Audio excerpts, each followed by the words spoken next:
حضرت مولانا ڈاکٹر عبدالغفور راشد حافظہ اللہ مرکزی جمعیت اہل حدیث پاکستان کے نائب امیر ہیں۔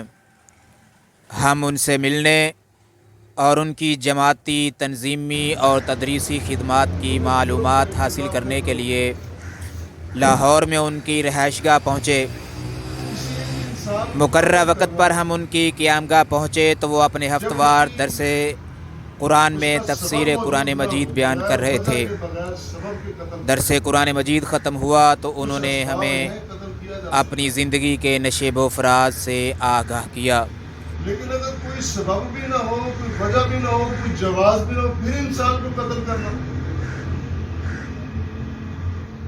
یہ بہت بڑا جرم ہے۔ اس کے بارے میں جو ہمیں قرآن کریم نے بتلایا ہے، تو میری جو لائف ہے نا بطور امپلائی کے یا ملازم کے یا لیکچرر کے، پروفیسر کے، وہ صرف اتنے نہیں تھے۔ میری زندگی میں جماعتی کام وہ غالب رہا۔ میں 79 میں باقاعدہ جماعتی سیاست میں آ گیا تھا۔ اس وقت ہماری ایک تنظیم ہوتی تھی اہل حدیث کی، جمعیت طلبہ اہل حدیث، وہ 1 سال پہلے بنی تھی۔ تو مجھے دوست ملے، انہوں نے دعوت دی، میں بھی اس میں شامل ہو گیا۔ پھر جب میں لاہور آیا ہوں تو میری ایجوکیشن کے ساتھ ساتھ ایجوکیشن میں اتنی توجہ نہیں ہوتی جتنی تنظیم میں ہوتی تھی۔ میرا اول آخر اوڑھنا بچھونا تنظیم بن گئی۔ تو پھر جمعیت طلبہ اہل حدیث، پھر اس پہ ضیاء اللہ کے دور میں اس پہ پابندی لگی۔ پھر علامہ صاحب کے کہنے پر ہم نے یوتھ فورس بنائی۔ تو یوتھ فورس جب بنائی تو علامہ صاحب کی جو مسجد ہے چینی والی، اس کو اجرے میں ہی بنی تھی اور 4-5 لوگ تھے ہم بنانے والے۔ محمد خان نجیب وہ صدر بنے اور میں سیکرٹری جنرل، پہلے سیکرٹری جنرل۔ محمد خان نجیب اگرچہ میرے ساتھ وہ جوائنٹ سیکرٹری کے طور پہ کام کر رہے تھے اور میں جنرل سیکرٹری تھا اس وقت، لیکن وہ جب یوتھ فورس بنی تو وہ چونکہ علامہ صاحب کی مسجد میں تھے اور ان کا قرب زیادہ تھا، میری نسبت ان کا قرب زیادہ تھا۔ تو میرے اندر ایک بہت بڑی خامی تھی جو شاید اب نہیں رہی ہے، پتہ نہیں ہے۔ میں بڑا بلنٹ تھا، جو بات کہہ دیتا تھا۔ تو بعض اوقات بڑے اکابر کو ناگوار گزرتی تھی۔ میں سمجھتا ہوں کہ ایک تو ہماری تربیت ایسی نہیں تھی، کہیں ہم نے کوئی ادارہ، کوئی ٹریننگ انسٹیٹیوٹ اختیار کیا، وہ نہیں تھا۔ ہم دیہاتوں سے آئے، سیدھے لوگ تھے، سیدھی بات کرتے تھے۔ پھر آہستہ آہستہ ہماری حق گوئی بھی نہ وہ شہروں میں گم ہو گئی، تو وہ پھر سمجھ آ گئی کہ نہیں، ایسے نہیں، ایسے بات کرنی ہے۔ تو یہ ایک بڑی علامہ صاحب کے ساتھ آپ نے تعلقات کی بات کی، علامہ صاحب کا ذکر کیا، تو علامہ صاحب کے ساتھ آپ کے کیسے تعلقات تھے اور کچھ یادیں، کچھ باتیں آپ جو بتانا چاہیں؟ علامہ صاحب کے ساتھ میرا دورانیہ جو ہے نا 6 سال کا ہے۔ ان کے ساتھ میرے تعلقات تنظیمی اور جماعتی تھے۔ پرسنلی تعلقات میرے خیال بہت کم لوگ ہوں گے جن کے ان کے ساتھ ہوں گے، زیادہ ہمارا تنظیمی اور جماعتی تعلق تھا، اور وہ بھی بڑا نثار ہونے والا تھا۔ علامہ صاحب جماعت انہوں نے بعد میں شروع کی، ہم پہلے تھے سیاست میں، یعنی وہ اپنی جگہ سیاست میں تھے، ہم اپنے، لیکن ہم جمعیت طلبہ اہل حدیث جو چلا رہے تھے وہ انڈیپینڈنٹ تھی، وہ کسی کے کہنے پہ نہیں تھی۔ ہمارا اپنا آزاد دفتر تھا، آزاد ہماری کابینہ تھی، آزاد منشور تھا، اور ہم خود فنڈنگ کرتے تھے، خود کسی کی ذیلی تنظیم نہیں تھی؟ نہیں، بالکل نہیں۔ وہ جمعیت طلبہ اہل حدیث وہ ذیلی تنظیم نہیں تھی، وہ بالکل انڈیپینڈنٹ تھی اور ہم آزاد تھے۔ پھر ہمارا چونکہ ان کے ساتھ میل ملاقات ہو گئی، کچھ ان سے متاثر ہو گیا، پھر ان کے ساتھ کھڑے ہو گئے. انہوں نے جب آغاز کیا نا جماعتی سیاست کا تو پہلا اجلاس علامہ صاحب نے کیا گجرانوالہ میں جامعہ محمدیہ میں. اس وقت تو یہ تھا کہ جو مرکزی جمعیت اہل حدیث جس کے امیر مولانا معین الدین لکھوی اور ناظم اعلیٰ میاں فضل حق تھے، علامہ صاحب کا یہ دعویٰ تھا کہ وہ صحیح کام نہیں کر رہے، جماعت کی نمائندگی نہیں کر رہے، تو یہ کام ہے جو ہمیں کرنا چاہیے. پھر انہوں نے ایک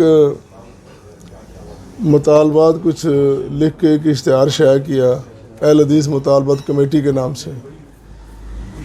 تو 36 اس میں نام لکھے گئے علماء کے، طلباء کے. وہ 36 ممبر جو تھے وہاں پہ جو علماء کے نام لکھے گئے ان میں 2 طالب علموں کے نام تھے. ایک میرا قاضی عبدالقدیر خاموش کا. اچھا ماشاء اللہ. قاضی عبدالقدیر خاموش اور میں ہم یوں کہہ لیں کہ ہم پلہ تھے.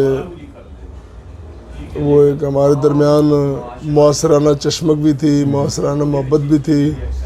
تنظیمی جو ہوتا ہے نا کہ آپس میں الجھتے بھی ہیں سلجھتے بھی ہیں، وہ ہمارا ایک تعلق تھا.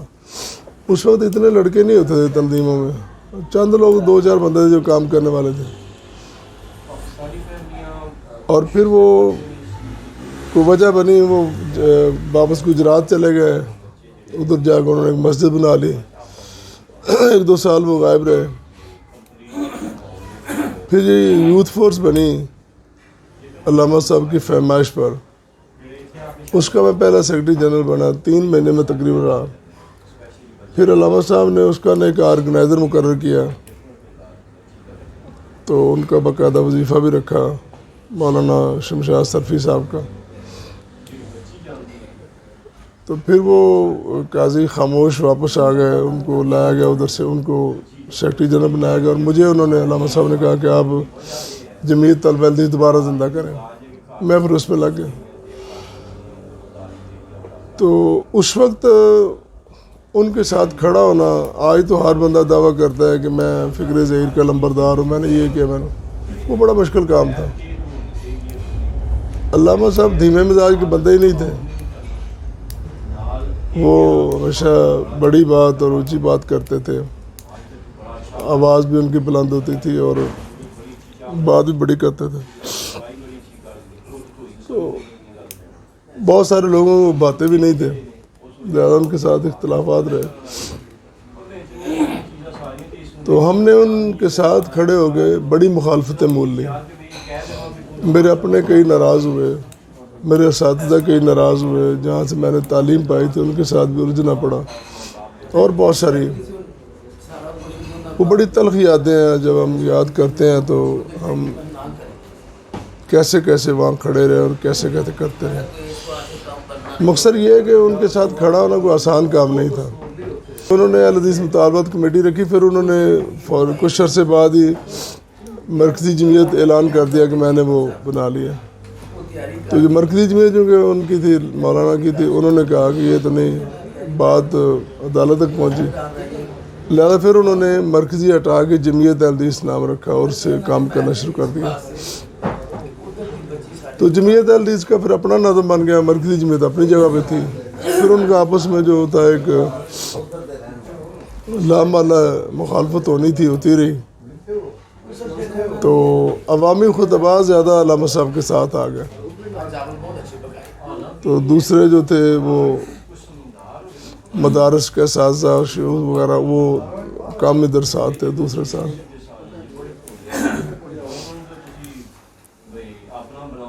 ایٹی 85 میں جماعت نے جمعیت اہل حدیث فیصلہ کیا کہ ہم نے ادھر مولانا لکھوی کی مخالفت کرنی. اب ان کا مزاج تھا، انہوں نے اپنے مزاج میں فیصلہ کر لیا. باقی لوگ تو وہ چونکہ دوسرے حلقے میں رہتے تھے، ان کا کوئی اتنا مسئلہ. میرا چونکہ تعلق ہی اسی علاقے سے تھا تو مجھے زیادہ اس کا مسئلہ مطلب مشکل پیش آئی. ایک مولانا میرا وہ استاد بھی تھے، میں وہاں سے پڑھا تھا جامعہ محمدیہ سے. دوسرا میں اس علاقے میں رہتا تھا. تیسرا میری کوئی مالی پوزیشن اتنی زیادہ نہیں تھی تو مجھے بڑی مخالفت کا سامنا کیا اور مجھے بہت دقت اٹھانی پڑی. مجھے یاد ہے کہ ان دنوں علامہ صاحب کا ایک جلسہ ادھر کروایا الہ آباد میں, تو وہ اس کی بڑی تلخ یادیں ہیں, وہ میرے خیال ہے وہ نہیں ذکر کرنا چاہیے. وہ بہت سارے پردہ نشینوں کے نام اس میں آتے ہیں. جیل کا جو واقعہ ہے وہ میں 77 میں جب محمدیہ میں پڑھتا تھا تو مجھے اتنا کوئی تنظیمی سیاسی شعور نہیں تھا بالکل بھی. 77 میں ایک تحریک چلی تھی, اس کا نام تو انہوں نے نظام مصطفیٰ رکھا ہے, لیکن وہ بنیادی طور پر بھٹو کے خلاف تھی اور یہ ساری جماعتیں اکٹھی تھی. یہ 9 ستارے تھے. تو اگرچہ اہل حدیث اس کا باقاعدہ حصہ نہیں تھے, یعنی ستارہ نہیں تھے, لیکن یہ ان کے ساتھ چل رہے تھے.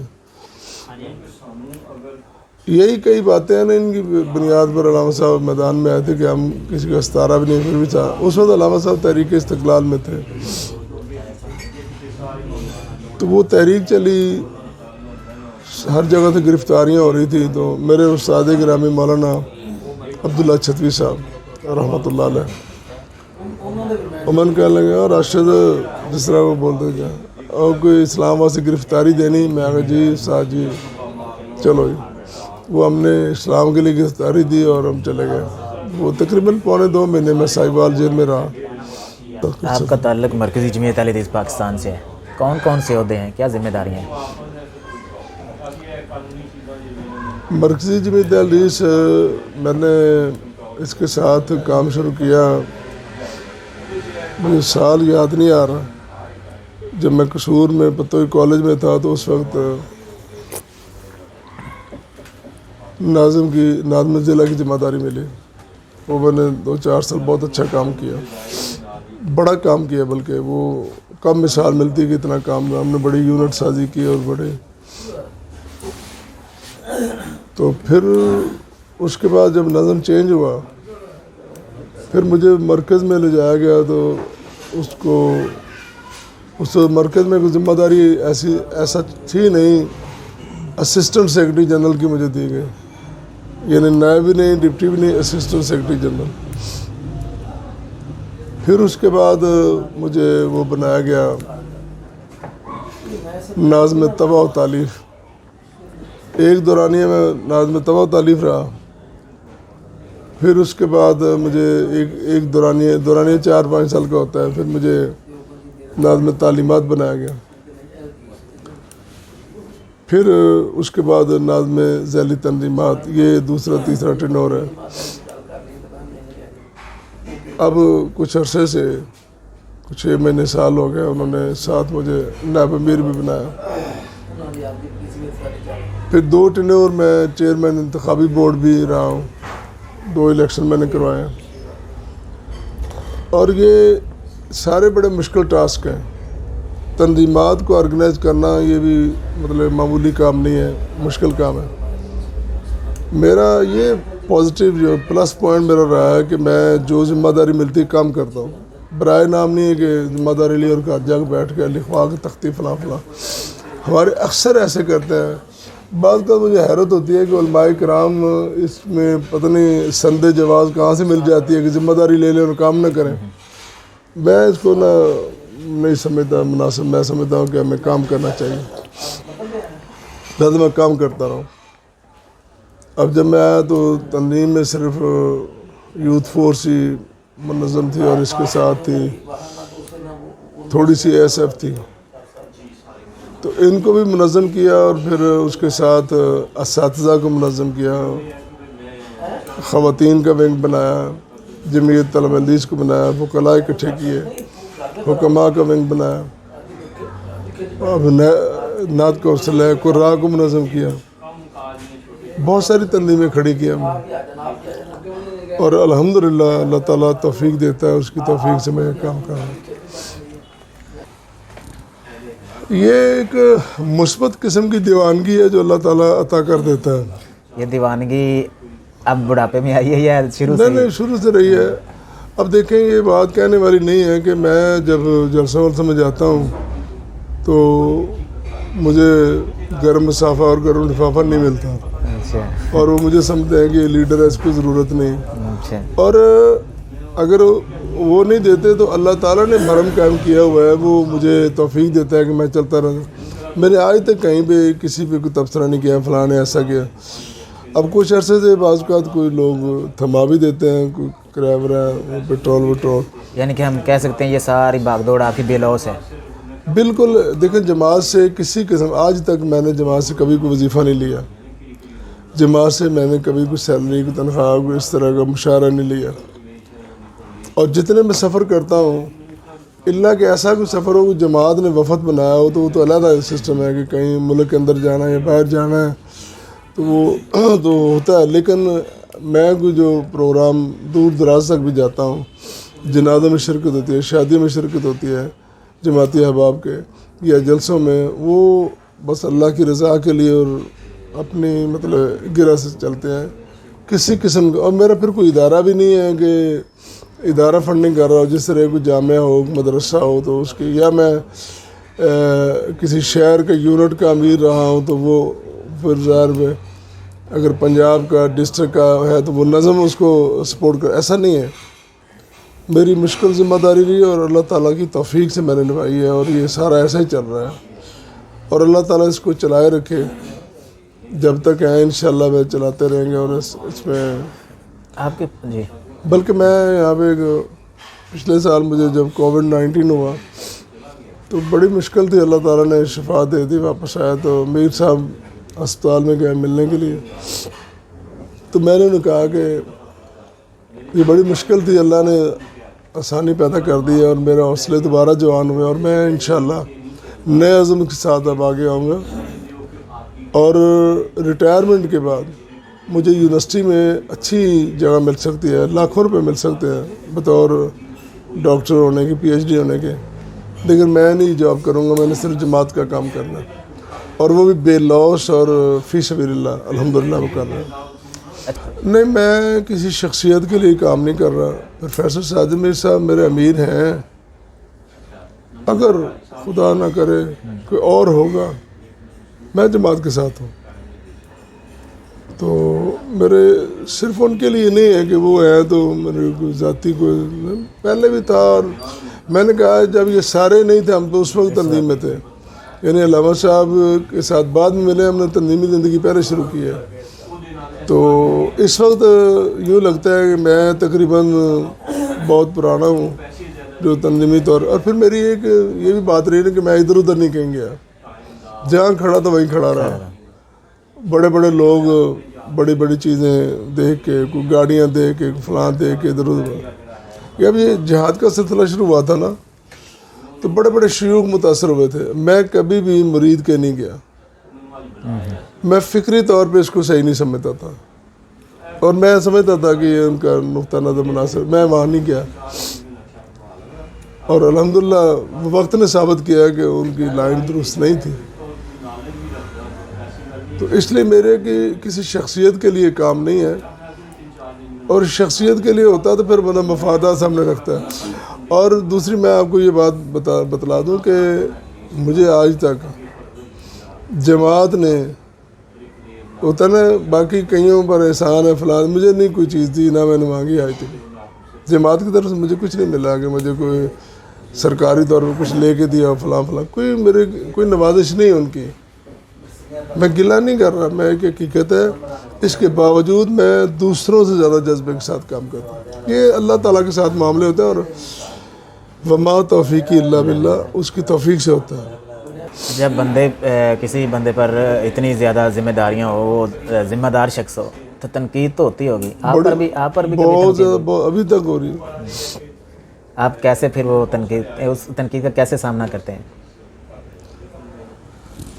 مجھے اب کئی لوگ یہ سوال کرتے ہیں کہ آپ اتنے تحمل مزاج کیوں ہو. میں نے کہا میری مثال ایسے ہے, مجھے شیخ سعدی کی مثال ہے کہ انہوں نے ایک وہ روڑائی کہہ لو, اس کو پکڑا نا جس لے, تو کہنے لگا تو بڑا گول مٹول ہے. تو کہنے لگا میرے بڑے کنارے اور بڑی چنجاں سے میرے لوگوں نے ٹھوکرا نے میں نے بالکل گول کر دیا, صاف کر دیا. تو یہ اتنے دھکے پڑتے ہیں, اتنی تنقید ہوتی ہے کہ انسان کے سارے کنگرے سارے وہ کنارے گر جاتے ہیں, پھٹ جاتے ہیں, اور پھر اندر سے وہ اس طرح سافٹ قسم کا نکل کے آتا ہے. تنقید نے بنایا ہے, بگاڑا نہیں ہے. غصہ آتا ہے, کوئی بات سنتے غصہ آتا ہے, لیکن تھوڑی دیر کے لیے. پھر سمجھتے ہیں کہ یہ کام اس کا تھا, اس نے کر لیا, میرا کام یہ نہیں, میں یہ کام کروں. تنقید سے پہلے اور تنقید کے بعد آپ کے عزائم اور جذبہ وہی ہے؟ الحمدللہ. میں نے کہا نا کہ شروع میں ہمیں مشکلات کا سامنا اس لیے کرنا پڑا کہ ٹریننگ نہیں تھی. پھر وقت کے ساتھ ساتھ خود بخود ٹریننگ ہوتی گئی. ہمارا ہوتا ہی ہے تنظیموں میں, جماعتوں میں, جتنے بڑے لوگ ہیں وہ کارکنوں کو دھکے دیتے ہیں, نکالتے ہیں, بٹھا کے سمجھاتا کوئی نہیں ہے. جبکہ اگر نوجوان نئے آنے والے بچے جو ہیں, اسٹوڈنٹس ہیں, یوتھ ہے, وہ غلطیاں کرتی ہے تو ان کو آپ سمجھائیں, بتائیں ان کو اپنے عملی تجربے کے ساتھ, لے کے ساتھ. یہ تو نہیں ان کو باہر نکالنے چلو ابھی میں نے خارج کر دیا. تو یہ چونکہ چیزیں وقت کے ساتھ ساتھ ملتی ہیں, تو الحمدللہ ہمیں وقت نے بہت کچھ سکھایا. ہمارا آج کا لاہور کا سفر اپنے اختتام کو پہنچا. آج ہماری ملاقات تھی محترم جناب پروفیسر ڈاکٹر عبدالغفور راشد صاحب, جو کہ نائب امیر ہیں مرکزی جمعیت اہل حدیث پاکستان کے. تو ان کے ساتھ ملاقات کی تفصیل بتاتے ہیں بھائی صہیب یعقوب. جی, ڈاکٹر صاحب سے ان کی دعوتی, تبلیغی اور تدریسی زندگی کے حوالے سے بہت ساری باتیں ہوئیں. انشاءاللہ ان کی حیات و خدمات پر ایک تفصیلی مضمون بہت جلد فیس بک پر اپلوڈ کر دیا جائے گا. ملتے ہیں بہت جلد ایک اپنے سلسلہ تعارف علماء میں ایک نئے مہمان کے ساتھ. تب تک کے لیے اللہ حافظ. اوکے جی, رب رکھا.